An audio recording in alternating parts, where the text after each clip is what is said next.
Hello. Patience with me, please. Understanding and forgiveness for any unslickness that you experience whilst watching this.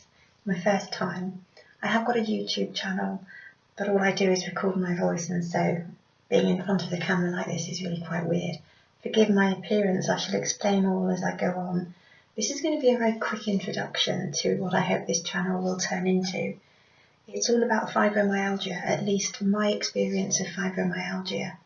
Fibromyalgia is a chronic condition which affects men and women, any age, and is characterised by pain, widespread pain, and can also encompass mental health issues, from a brain fog, which I'll go into more in time, to depression. And the pain that I've just mentioned can be muscular, it can be skeletal, it can be of the nervous system as well.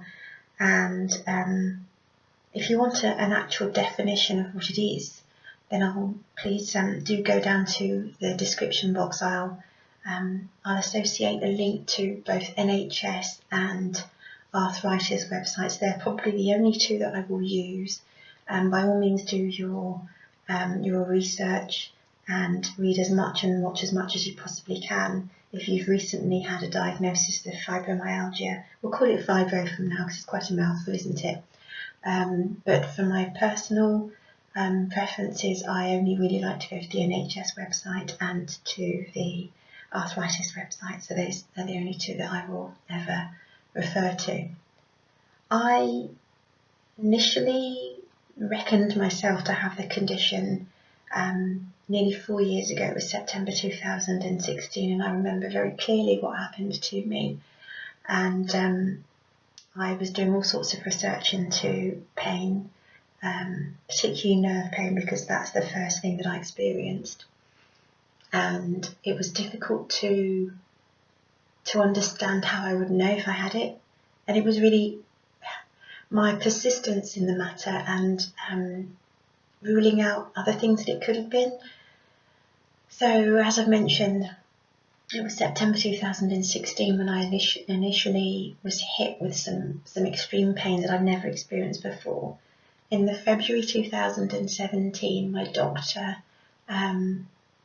he took a guess that it could be vitamin D deficiency. As you can see, I'm a woman of darker skin, and you may or may not know that darker skin has a higher level of melatonin and is therefore able to reflect sun and sunshine.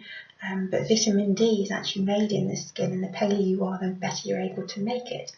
So he initially thought that that's perhaps what I was suffering from, because vitamin D deficiency can manifest itself in terms of body pain. And I was put on a very super dose of vitamin D, which did seem to help some things.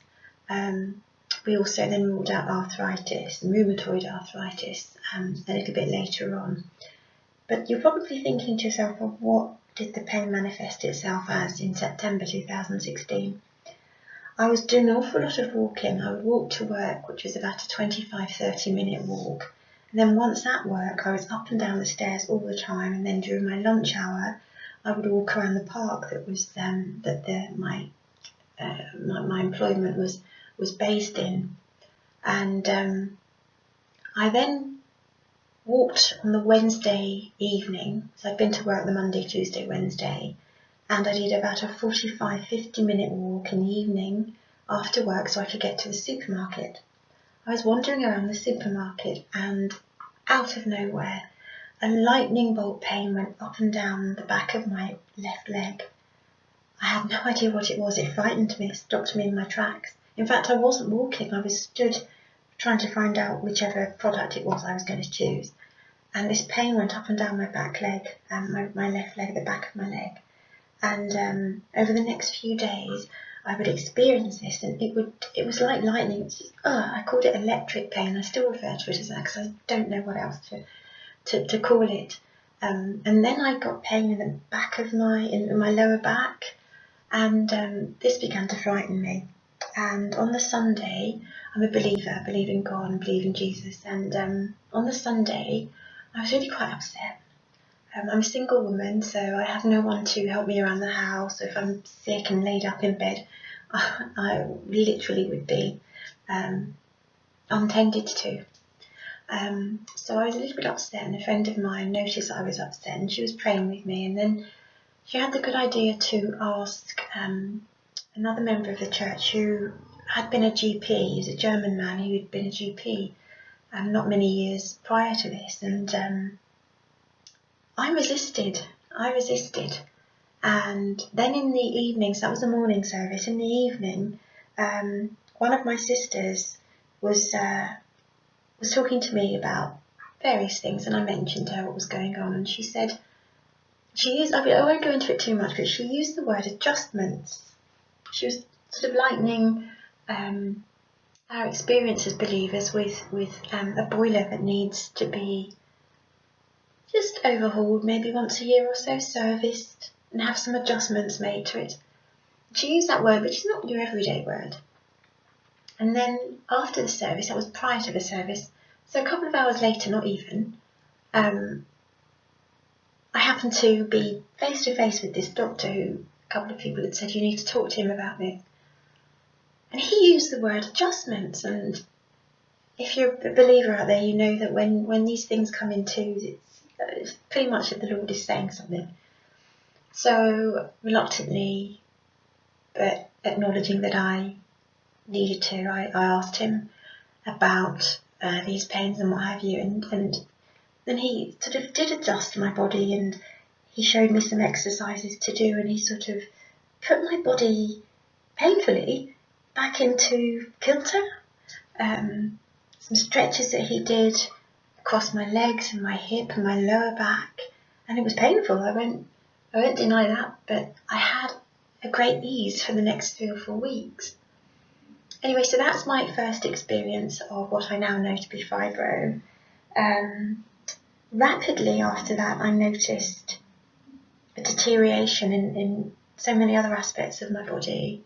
I used to joke that the only part of my body that I didn't experience pain in was my jaw, so no problem talking. But in my wrists and my fingers, I remember driving to work one morning, and I was really glad of this stretch of road for about 3 or 4 miles, because literally all I needed to do was just have my thumb, don't try this at home, just have my thumb on the bottom of the steering wheel, because I could hardly hold my hands up in the position to drive. This pain had come back, this electric pain up at the back of my left leg, pain in my elbow. It just kind of went on, and my shoulders and my neck. There were times when I was just like this. January, February 2017, I was feeling so unwell, I just had to leave my job. So I was out of work for about 5 weeks, and that was when I was put on the mega vitamin D. I was doing all sorts of research. I found magnesium malate. I'd had some success with magnesium a couple of years prior because I don't sleep well. Again, that's probably part of what fibro does. So I ordered these magnesium malate tablets from Amazon.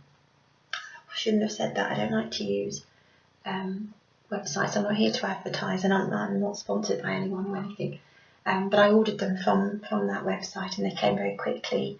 Huge, great horse pills, and I think I had to take about 6 of them each day. And that, in combination with the vitamin D, gave me some ease for a good few weeks, and that was nice. I also started taking collagen, hydrolyzed collagen, in my coffee every morning, and that was good. And just the rest and not being at work. But of course, as I said, I'm a single woman, and there's no one to pay the bills but me, so eventually I had to go back to work. When I did go back to work, not the job I had been doing, but a different one, I told them about my health issues. Obviously, I wasn't calling it fibro because I didn't know I had that. I just said I had some joint issues, and that where possible I'd like to do 1 day a week working from home, because I was driving for miles. And the Lord gave me such a considerate boss. His name's John, and he agreed. And so 1 day a week I would work from home, and that was a good thing. So could rest a little bit more, didn't have to drive. And so I carried on with the collagen. magnesium malate. To bring us up to date to where I am now, I am on medication. I'll talk about that in another video. I still do experience some pains, and thankfully the depression aspect of fibro is not something I have experienced, and the other mental health issues, the fibro fog, yes, that has been a visitor periodically. I'll go into that again in another video. Today was just about introducing what fibro is and how I learned that I have it, how it first expressed itself in my body. I was diagnosed formally in July last year, so that's July 2019, so nearly 3 years after suspecting that something was very badly wrong. I got the formal diagnosis, and I got that because my employer has a private health scheme which has allowances for certain things, and dental, for the eyes, and consultancies, that sort of thing. So I use that pot of money to have a consultancy with a local doctor at a private clinic who specialised in fibro. And if you do your research, you'll discover that something called pressure points is mentioned quite a lot.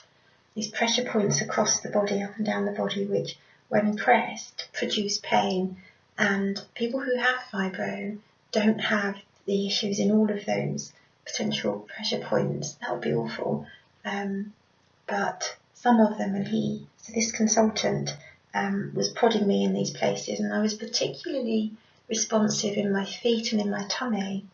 And another aspect of fibro, which I've only recently discovered, is that you can have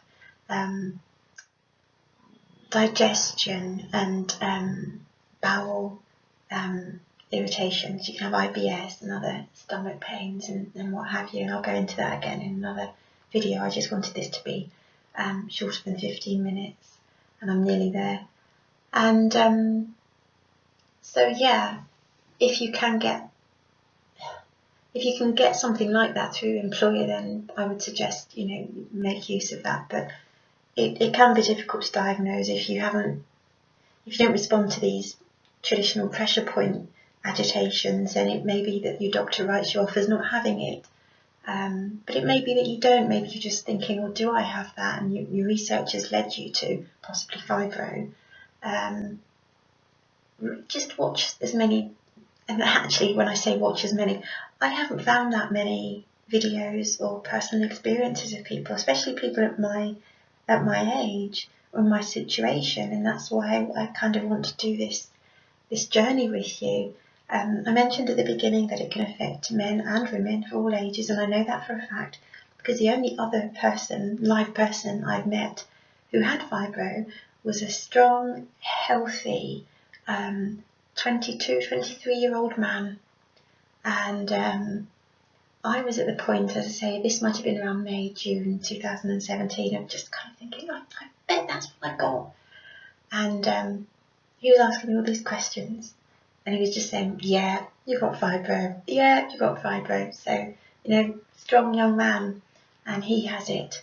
And it doesn't prevent you from living, and that's another thing I'll go into in these coming weeks, God willing. Doesn't prevent me from living, doesn't prevent me from working.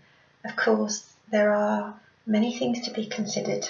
Fibro is a weird condition, can affect so many aspects of our bodies and therefore our lives, but we can overcome, and knowledge will help that.